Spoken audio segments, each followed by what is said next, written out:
Hi guys, and welcome back to Run Stretch Succeed here, and we are at the Lakeland 100, and I'm not going to lie, I'm a bit scared. I've cried already today and multiple times this week, but this is why we do these challenges, to push ourselves and see what we can do in life. So if you like ultra videos, come and subscribe to my channel, come and join me on my ultra journey and on my running journey. So let's get straight into the video, and I'll tell you what's happened at check-in, and then we'll get to the start line. Just wanted to give a brief description of the village. It was very professionally set up with a very extensive kit check, so make sure you have everything on you, with food stalls and a lot of running stalls, running poles, running shoes, and loads of kit like that. It was very interesting, and I would recommend you getting there early. Yeah! Yes, definitely down here. Not making eye contact.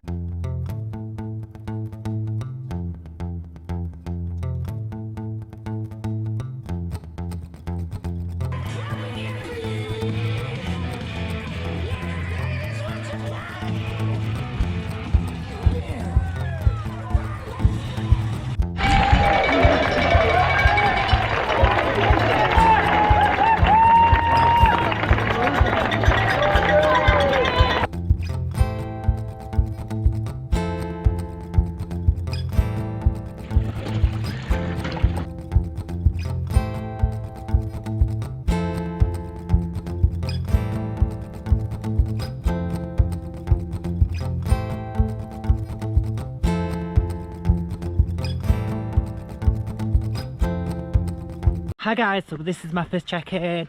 We're just under 8 miles. I'm going up another big hill, so I'm going to record going uphill to reserve energy. Not too bad, too far. The first hill is like the hilliest, but you can really run walk it, like, because there's so many up hills and down hills. So obviously on the up hills you can walk. I'm using my poles, as I think it'll help me prevent getting a bad back or anything. So yeah, went to the first checkpoint. It was bang on 7 miles, what I really liked, because I hate it when you get a checkpoint where it's like 7.5 and they tell you it's 7, because you're always waiting for it. But yeah, lovely scenery, and everyone's so nice. And at the start of the race it was such an atmosphere, like people coming together and trying to help each other. So actually one of the most atmospheric starts I've ever had to a race, so that's really good. So that's it really so far. There's nothing much to say except a lot of uphills, a lot of downhills, and a lot of flat and really rough terrain. So I'm going to update you sometime soon.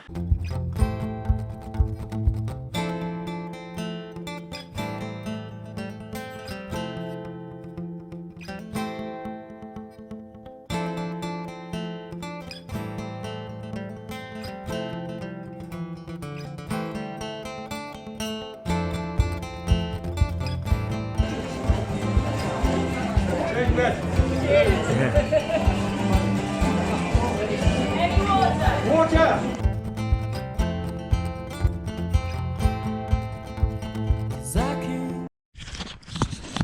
So you probably can't see me now.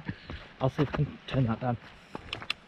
So you probably can't see me now, but we are about 15 miles into the race, or the run itself, the ultra, and I actually feel I'm really enjoying it. There's something about being in the Lake District at the time it comes dusk, well, it's really beautiful and calming.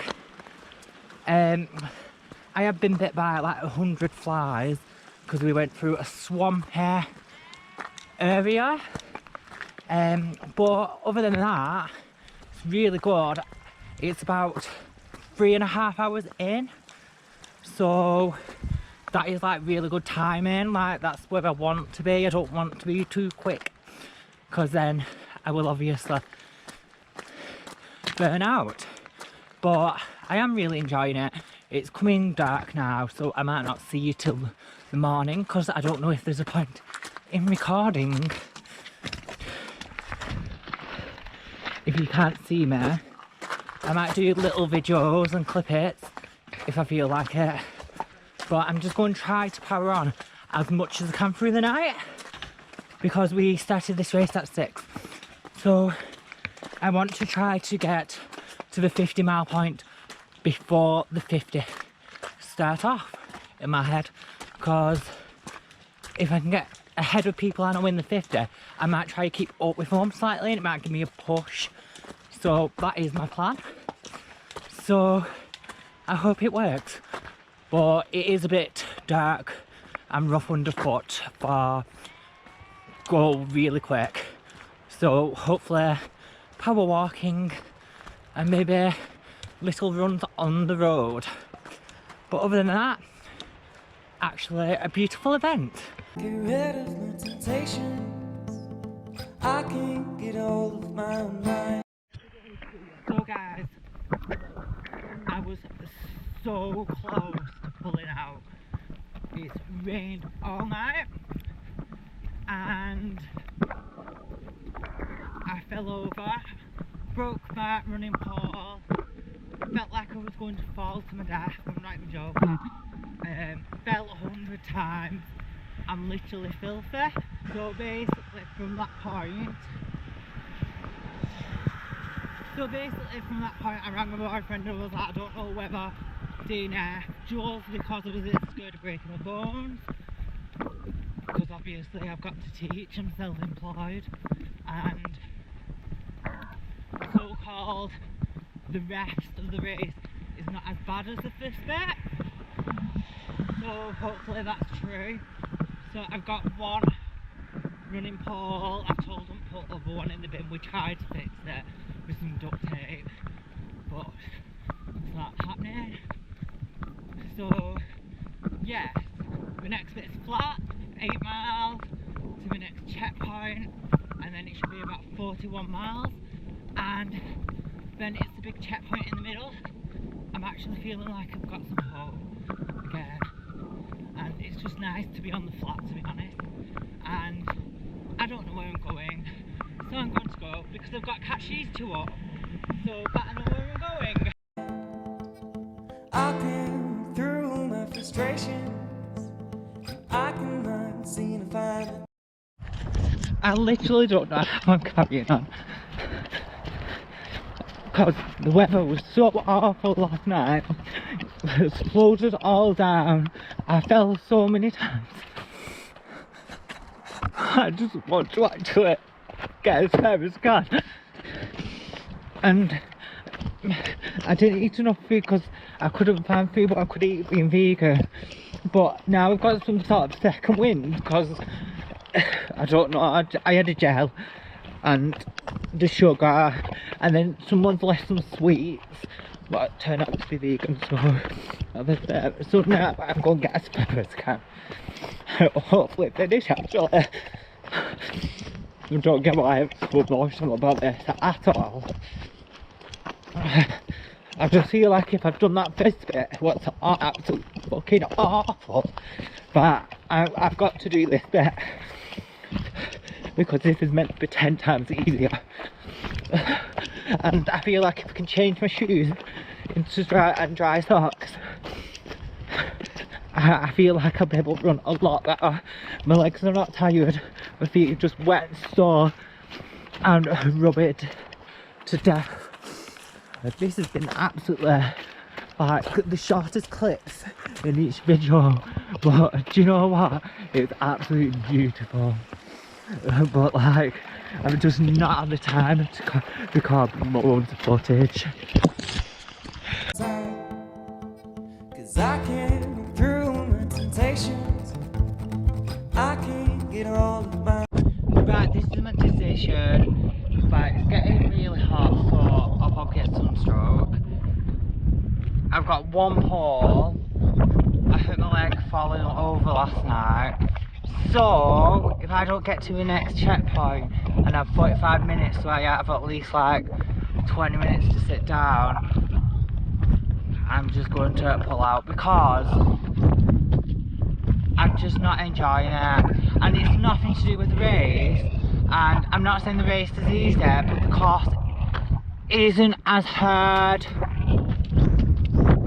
as I expected. It's all to do with the weather conditions. Like, the weather conditions last night was appalling, and when I fell over and broke my pole, it just lost my confidence so much, and I couldn't stand up, and I kept falling over, and like, that's put me off tonight, even though it has actually got better since then. Like, the terrain, I just feel really sad that the first bit is the hardest bit, and I've done the hardest bit, but now I'm like, meh. That's all I can say, I'm just meh about it. And I've not ate enough food, but isn't a good mix.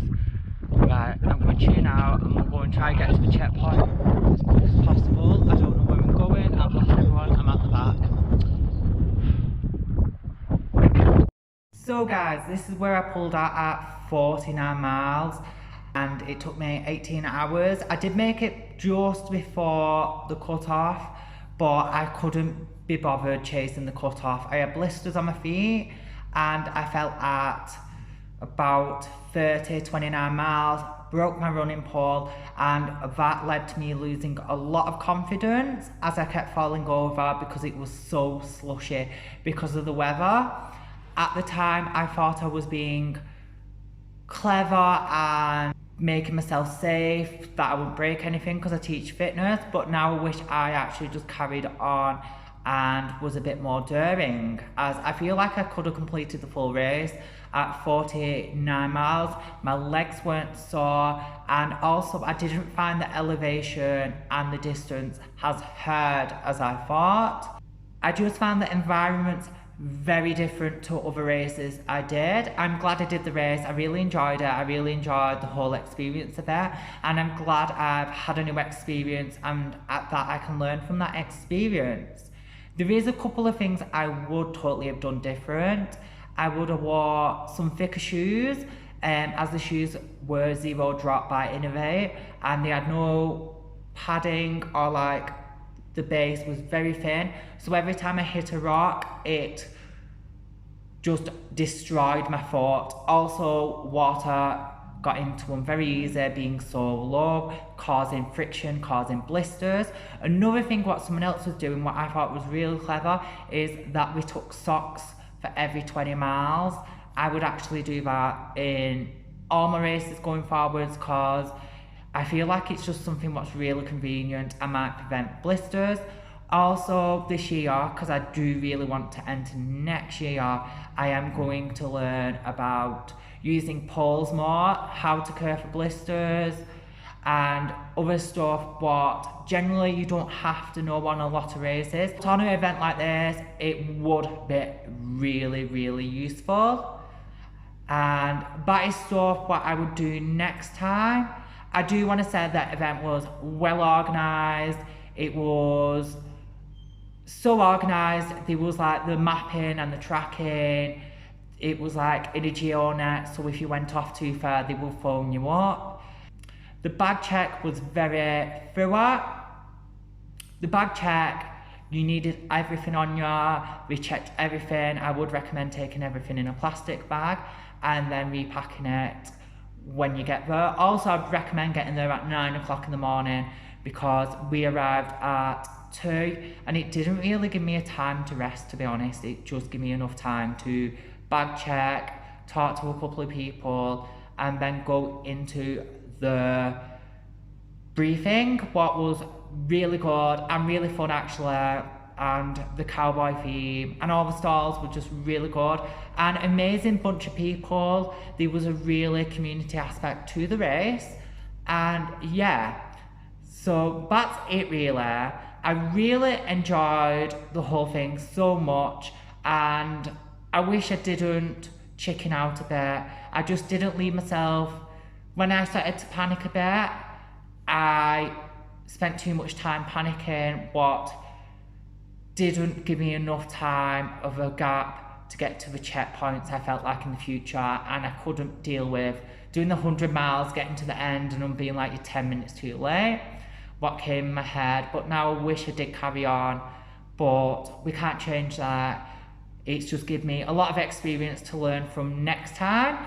If you've got any tips for the Lakeland 100, can you comment them down below, as it would be absolutely amazing for other people if we could use this as like a bit of a community, a tip thing, or something about your experience in the comments down below.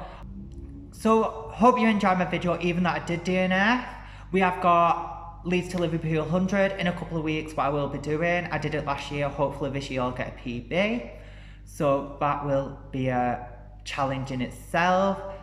And guys, I guess I'll see you next time, and I am going to try to enter next year. Whether I'll get in, I don't know, but I just really enjoyed the race. It was a really good experience, and next year hopefully I'll come back braver, stronger and more experienced, because this is why we do these challenges, to be more experienced. So please subscribe, hit that like button, and I will see you next time.